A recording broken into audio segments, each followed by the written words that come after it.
நான் 3 2 1 சொல்றேன், எல்லா பேரும் சேர்ந்து அந்த அண்ணாக்கு ஹாய் சொல்லுமா.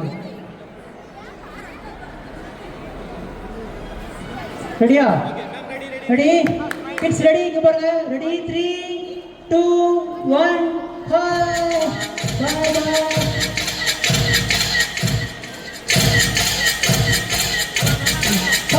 சவுண்ட் விடுங்க.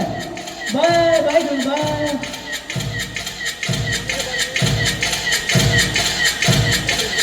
எல்லாரும் சவுண்டா ஒரு ஜெய்ஹிந்த் சொல்றீங்களா? ஜெய்ஹிந்த் சொல்றீங்களா பாப்பா? ரெடியா? ஜெய்ஹிந்த் சொல்லணும் சரியா? நான் 3 2 1 சொல்லுவேன், எல்லா பேரும் சேர்ந்து ஜெய்ஹிந்த்னு சொல்லணும் சரியா? ரெடியா? 3 2 1 ஜெய்ஹிந்த். திரும்ப 3 2 1 ஜெய்ஹிந்த். சவுண்டா 3 2 1 ஜெய்ஹிந்த். Okay super. இப்போ யார் வந்து ரன்னர் அப் 3ன்னு பார்த்துடலாம்.